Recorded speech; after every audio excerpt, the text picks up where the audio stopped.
আসসালামু আলাইকুম প্রিয় ভিউয়ার্স, নতুন আরেকটি এপিসোডে আপনাদেরকে স্বাগত। সম্মানিত ভিউয়ার্স, আমরা আজকে আপনাদের দেখাবো ছাদ বাগানে আমরা যে লাউ গাছ লাগিয়েছি সেই লাউ গাছের বিষয়ে একটি গুরুত্বপূর্ণ টিপস দেব।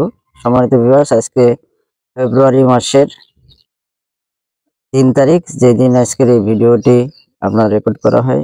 সকাল প্রচন্ড কুয়াশা ছাদ বাগানে।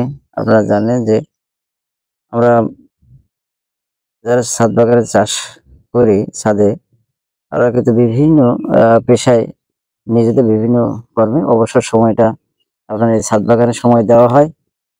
তো ভিউয়ার্স, আপনারা দেখেন এই যে লাউ গাছ লাগিয়েছি, এটি হাউস, ছাদের উপরে হাউস করা হয়েছে এবং নিচে দেখেন আপনার পেঁয়াজ এর চারা রোপণ করা হয়েছে। এদিকে এটি পিলার দিয়ে এখানে কিন্তু ড্রাগনের, হ্যাঁ, ড্রাগন গাছের দেওয়া হয়েছে। ড্রাগন আলহামদুলিল্লাহ এই যে হয়ে গেছে। এই যে দেখেন, এটা কিন্তু নতুন, এবার কুশি আছে, নতুন এবার কুশি হয়েছে। এটা ইনশাল্লাহ এই গাছ হয়ে যাবে।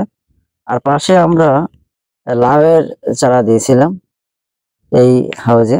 আপনারা জানেন, যারা এই চ্যানেলে ভিডিও দেখে থাকেন, আপনারা জানেন যে এই হাউজে কিন্তু আমরা পালং শাক রোপণ করেছিলাম, পালং শাক দিয়েছিলাম আর কি। তো পালং শাক আমাদের খাওয়া হয়ে গেছে, তারপরে আমরা পেঁয়াজ লাগিয়ে দিয়েছি এবং সাথে সাথে আপনার লাউয়ের চারা দিয়েছি। 2টা লাউয়ের চারা আমরা কিন্তু দিয়েছি আলহামদুলিল্লাহ।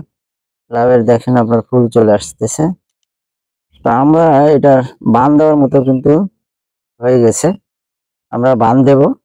তো আপনাদের সাথে এই আইডিয়াটা শেয়ার করলাম যে আপনার এই ভিডিওটি দেখে যাতে আপনারা অনুপ্রাণিত হন এবং কোনো পরামর্শ থাকলে অবশ্যই কমেন্টসে জানাবেন।